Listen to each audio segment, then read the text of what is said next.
If you don't have a circle of friends who just have a conversation with, it's very easy to become withdrawn. And if that becomes your world, how are you ever going to take care of your health? Loneliness directly correlates to horrible health outcomes. Mental health for sure, but also our health. Physically. You have to have your people. You have to have people around you, people to process your day with, to laugh, to cry, people who you care about and who care about you. Do you think any of us are truly independent? While we like to use the word independence, it's not, I can do everything on my own kind of independence.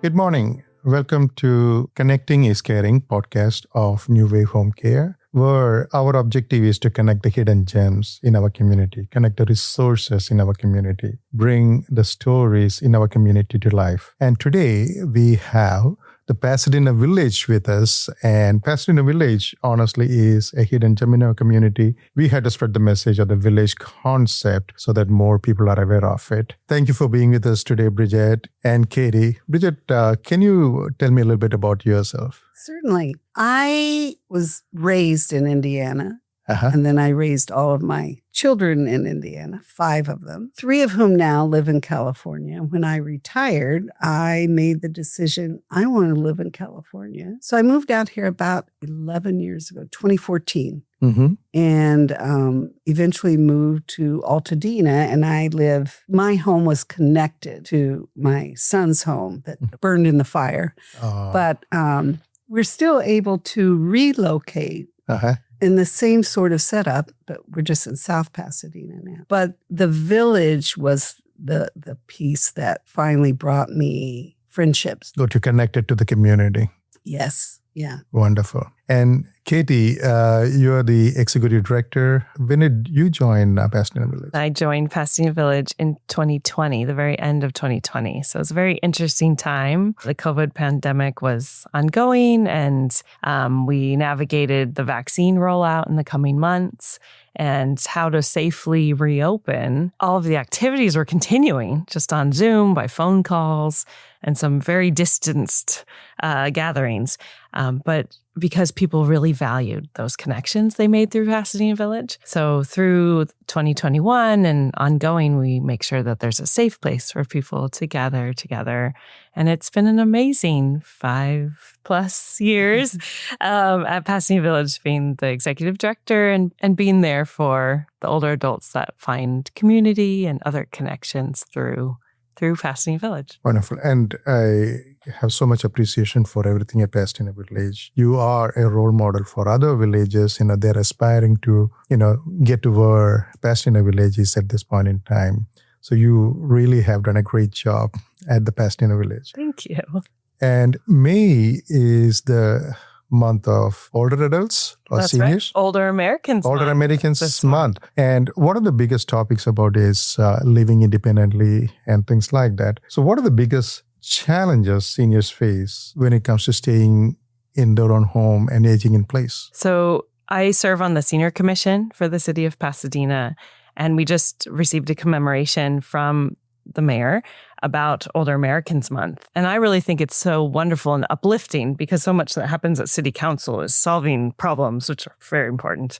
But to have a moment just to stop and say the older adults in our community are critical to the fabric of our community, but they definitely have a lot of needs and challenges to staying independent, to aging in place. 4 of the things that we found at the Senior Commission and definitely see at the village are transportation, housing, connections, and technology. So we find that those 4 needs are at the top of mind, both in the Senior Commission and at the village, in helping older adults live the way that they want to. And Bridget, you said you moved from Indiana to California to Pasadena. How does social isolation impact independence? If you don't have a circle of friends or contemporaries to just have a conversation with. It's very easy to become withdrawn, and you rely on whatever is on television, whatever book you're reading, and phone calls occasionally from your children who may or may not be around you. And if that becomes your world, how are you ever going to take care of your health? I don't want to ever give up feeling that I still have something to contribute. Mm-hmm. As I physically decline, I may not be able to run the marathon with a neighbor. Not that I ever wanted to or ever will, but if I wanted to, that will change for me. And being isolated just causes us to turn within instead of looking at all the possibilities that are really out there and available to us. Yeah.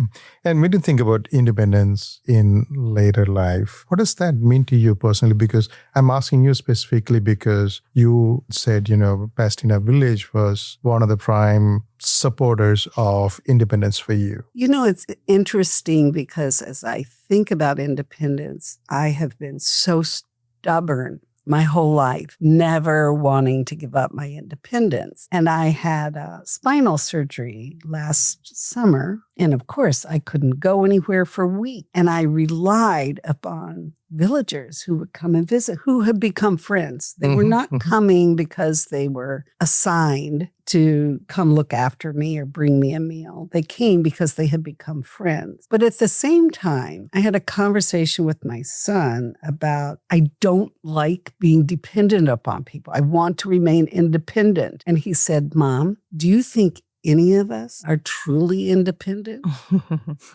He said, you think I don't rely on my children and my children rely on me and I rely on my wife and I still rely on you? While we like to use the word independence, it's not, I can do everything on my own kind of independence. It's also recognizing how we depend upon one another to remain viable and happy and engaged more than I can do it all myself. That isn't, for me, what independence means. I think that's beautiful. I mean, a lot of people do confuse independence, differently.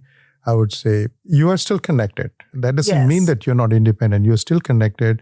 And that connection is actually enabling your independence rather than you're becoming a hermit, which is the other extreme. Yes. Where you're completely cut off from other people. That's not the definition of independence. Exactly. No man is an island. Katie, I'm sure you have a lot of these stories, but can you share a story of another village member where their independence improved after Pasadena Village became part of their life? Bridget and I were just talking to a villager yesterday, and she was saying how she didn't really think she needed a village. She had a lot of friends. She had just retired, but, she joined Pasadena Village, maybe thinking, it'll be helpful in the future. And then she broke her hand and needed help getting to physical therapy. And she said within, a few hours or something, she had lined up every ride she needed to physical therapy through the volunteers at the village, all fellow villagers. And she felt so relieved that people were there waiting to help her. And she said it wasn't just that they were giving her a ride, they became her friends. Because on those rides, they would talk, they would share, and they continued to be her friends to this day.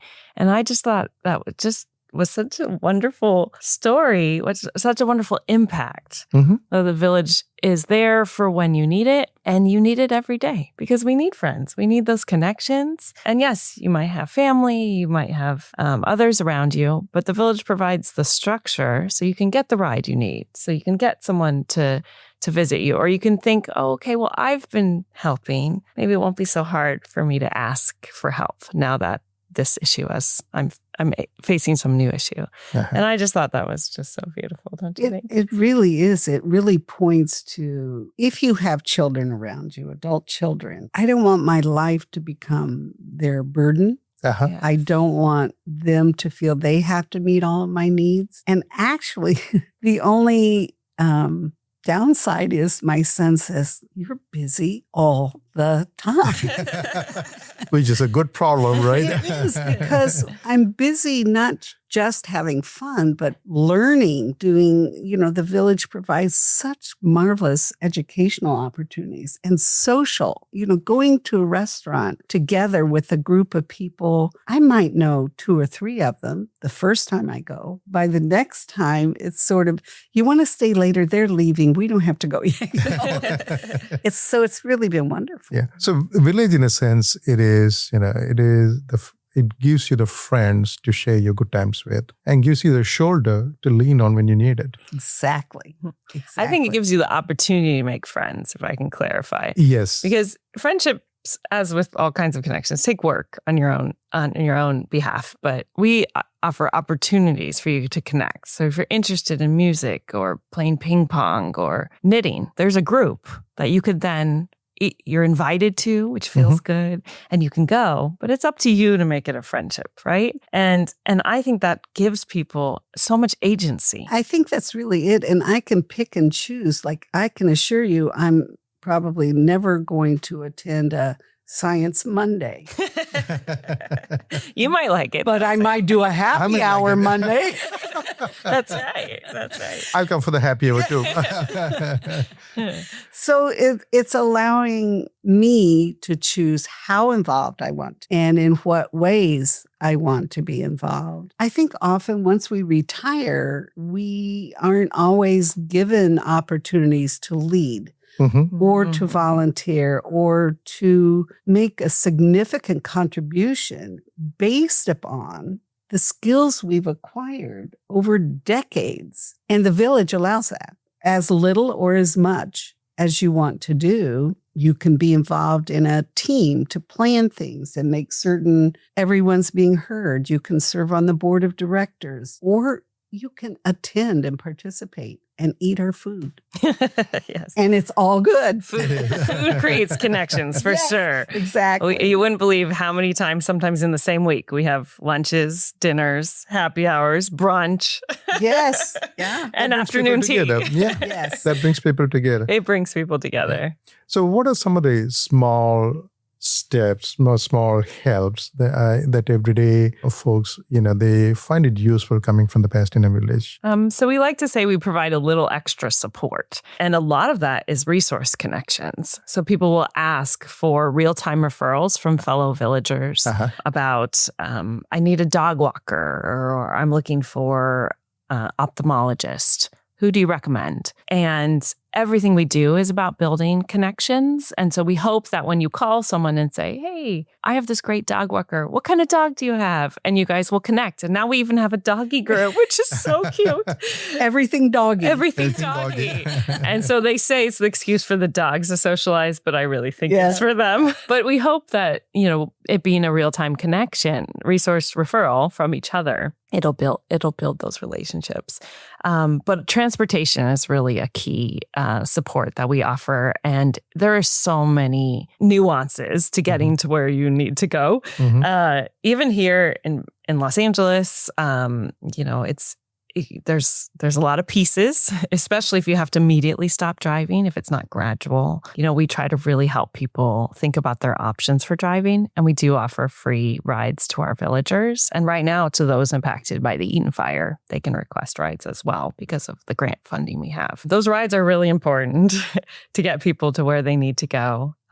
We offer care when, not care, but our care team will reach out when somebody's having surgery, or we just had a villager who lost their spouse, someone who's thinking about what to do about their hearing loss, situations that happen as we age. We have an amazing care team that are all professionals, mostly retired, social work, therapy, nursing, backgrounds. And so they talk through with the villager to say, what are your options? What do you have? Who's nearby? Have you thought about this? Do you know about New Wave Home Care? Do you know about this care manager? What kind of pieces do you have in your toolkit, and how can we utilize them best to help you arrange what you need? And sometimes that might be full-time caregiving, but a lot of times it's some piecemeal of options to help them get through this transition in their life. And I just think that's really beautiful.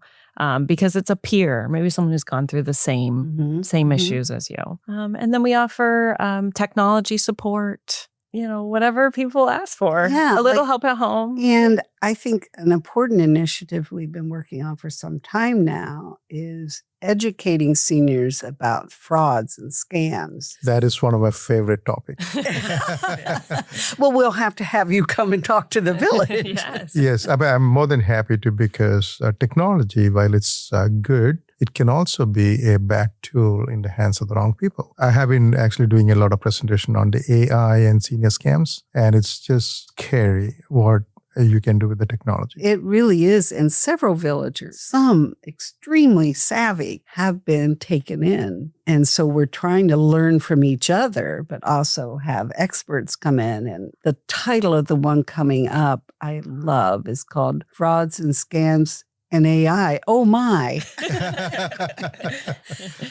But I think we've figured out that we have to keep this topic on the front burner because it's getting more and more insidious. Yes. Every single day. How creative the bad guys can be. New schemes come out every single day. Like, for example, after the recent Iran war started, a lot of new schemes came out. That's what I'm talking about. Within the last 1 month, a lot of new scams have come out. It's amazing. Right. It is amazing. You can think faster than I can. I always thought it was cool if I could just pull a good lie over on my mom. But I couldn't. It's awful. It's insidious. So out of all the programs that you have going on at the Pasadena Village, which program do you think has the biggest impact on the older adults community? Social gathering, I think. I love it. Yes. Keeping people from being isolated. Laughing. Laughing is something, again, you asked earlier about the results of isolation and lack of independence. Part of that becomes, what do you laugh about when you're all by yourself? Mm-hmm. What do you laugh about? And you don't realize the mental health benefits of just laughing. And I think providing social opportunities for villagers allows that. And the times when you just need a shoulder to cry on, equally important. Equally important, yeah. Mm-hmm. Somebody to connect with and share. When that's so important, you're absolutely right. Yes. If someone in Pasadena, Altadena, in this neighborhood is wondering whether they can truly age in place successfully, what would you want them to know? I think it's different for every person, but I think the preparedness piece is so critical. So doing research, whether that's talking to people in a similar situation with you or finding out what resources are available in your community and being honest about an assessment of where you are right now,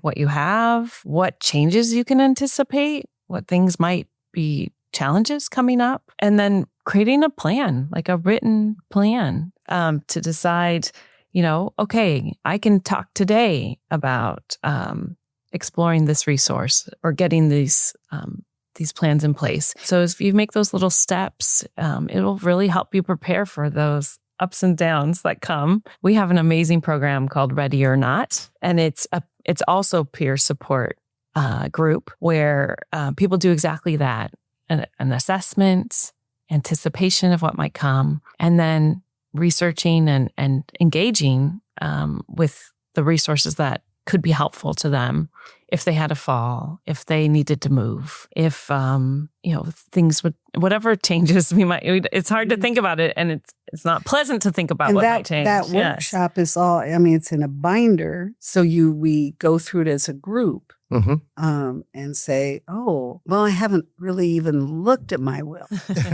in 20 years, Maybe that's a good things like that. And then, have you made plans for if something happens to you, what about your pet? Yes. It makes us very important. Think about the details that, it's just enough to know end of life decisions. We forget. There are a lot of things that come before that. And have those somewhat uncomfortable conversations with our loved ones, right? So maybe your nephew lives nearby or your children or your neighbor that you guys rely on each other.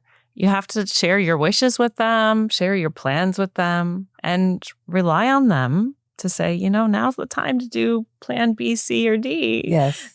Because that can be really hard. But to have people, to have community, I guess that's what we're talking about. And they have to be part of your plan. I was thinking of when I first became a villager, I went to one of the groups called Wise Aging. Yes. And I remember the profound effect of reading Atul Gawande's Being Mortal. And got me to thinking about, well, it's one thing to know in my head what I want. It's another thing to actually have that conversation with my children. And it led to a conversation with my daughter. I was saying, well, if death is imminent, don't do anything. And she said, okay, all right. So what is imminent to you, Mom? Is that if you're going to die in 20 minutes or 20 months? What is imminent? Or 20 years. Nobody asked me that before. Mm-hmm. And it was really very helpful for me to think about that question. How many members are there in the Pasadena Village right now? We have grown so much. We have 278 villagers. That's amazing. Which has more than doubled in 4 years. And they are just dynamic, interesting, independent, fiercely independent. Yes. Wonderful adults. To our detriment sometimes. Many of them who will never admit that they're older, which I absolutely love. It is so fun to get to know the people, the newer people, get to know the stories of people I've now known for 5 years. Something you just said right there made me think of, I now, and because of the village, I think, am happy to say how old I am. And somebody will say, oh, you don't look that old. And I go, yes, I do. This is what it looks like now. This is what 76 years old looks like. Yes, I do look 76. But it's interesting how inadvertently or even unconsciously help each other to be happy with being older. Right. I think when you are only around younger people, your children and your grandchildren, that feeling of being old gets almost equated with frail. And once you start thinking you are frail, you often become that. It is all in the mind. Yes. It's all in the mind. I mean, it's what your mind tells you. If you think you are healthy, you are healthy. Mm-hmm. If you think you're weak and you're frail, you're weak and frail. It's a question of how much are you willing to let yourself be convinced. Of either way. Yeah, either way. Yeah. I often say, when somebody else say, how are you? And I say, I'm feeling great. I feel wonderful. Oh, well, that's good. And I said, well, it is a choice. The choice is right here. It's up to me to decide every moment of every day. Am I happy? Yes. So connection and living independently longer. Can you expand on that? What's the connection between connecting with people and then living independently, happily, longer? I mean, I think there's been a lot of studies in the epidemic of loneliness here in the U.S. And I love the way you said it. It's actually an epidemic. Epidemic, yes. Yeah. And how loneliness directly correlates to horrible health outcomes. Mental health for sure, but also our health. Physically. It's so important to have people. We're social beings. You have to have a village, whatever that looks like to you and wherever people are.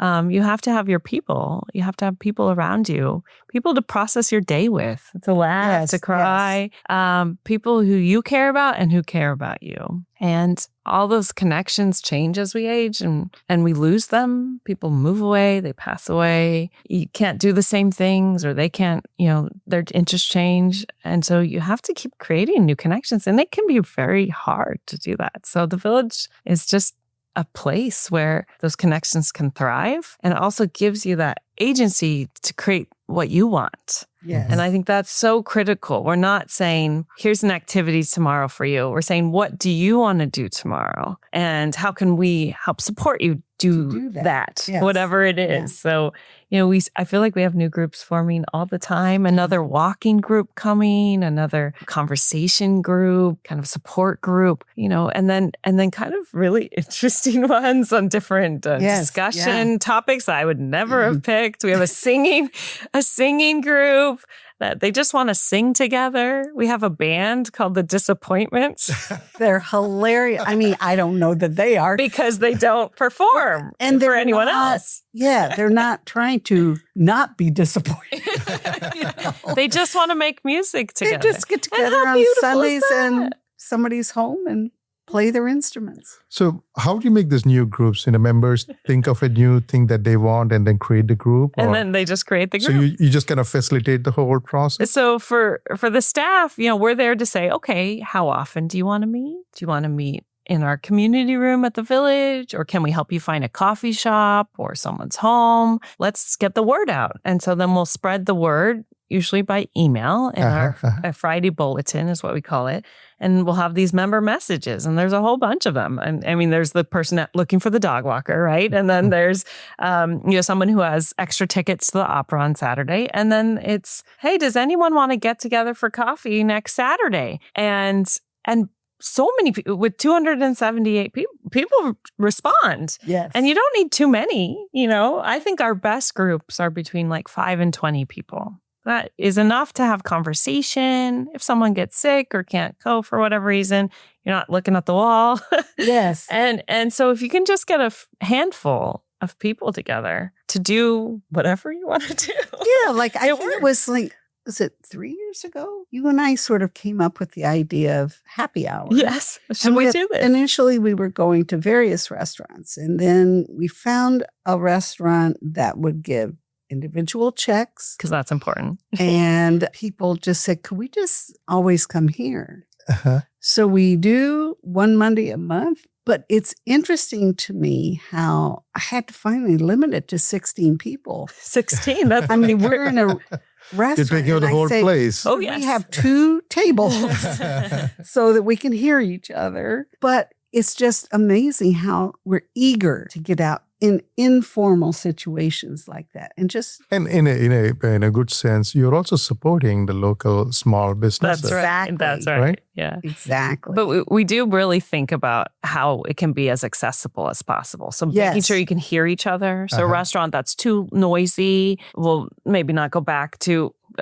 please go support them. But, for a group where you really want to hear each other, that has parking nearby, that has a bathroom that's, accessible. Things like that. And then in the village, we have audio capture on a big screen. So if people might not catch what you're saying because of hearing or whatever reason, they can read it and that's live relatively new on the isn't it? screen. Yeah. So it really makes sure that everyone can participate and doesn't isolate even when they're surrounded by others. Yeah. And so we really do think about that a lot. Okay, this space works better for creating connections than maybe that choice. And so we truly try to guide people to making sure that the space is as accessible as possible, or at least we can communicate. The space is great, but there are some steps going in. So make sure you know that. And let's, make a good choice for you, whether it works for you or not. And I do love that we've been able to learn each time. Yes. what We learn a works. little bit more like, oh, well, we thought that'd work. And it didn't turn out to work so well. Yes. Yeah, but the groups are the way that people can find connections through those small groups. It's just beautiful. It is. One of my clients, this is a few years from the past, when I was sitting down with him, what he said really stayed with me for a long time and still stays with me. He said, Sam, these days I'm attending more funerals than birthdays. I mean, those are the kind of folks, they have an opportunity to meet and possibly make new friends, new connections, and then thrive. I mean, what happens in life, that's the way the life is. There's nothing we can do about it, but there are a lot of other things we can do about, like, coming together in a community, in a village. Well, and I was thinking too that when I moved to California, I left everything behind. All of my lifetime relationships, the people that helped me raise my child, all that stayed in Indiana. So when I got here and I wasn't working, how do you make friends? I immediately started volunteering at our local library, and I got to know people in Altadena then through that vehicle. But that was it. I got to know people. I didn't necessarily make friends. And when I joined the village, that became crucial in my life because all of a sudden now I've found a way. I'm not working. I don't go to church. I don't have kids in school. How am I supposed to make friends and meet people? And then you're busy now. And yes, I know. And I love it. I love it. I love it. So coming back to the theme of the Older American Month, what is the message that you want to give it for older adults out there? And also one additional question, how many of the cities, even though you have the name as Pasadena Village, I'm sure you have a lot of adjacent cities, people being part of the Pasadena Village. So it's a combined question. What's the message you want to give out, and how do you reach people who want to become members of the village? I think the message is that you have so much to contribute. We want to meet you.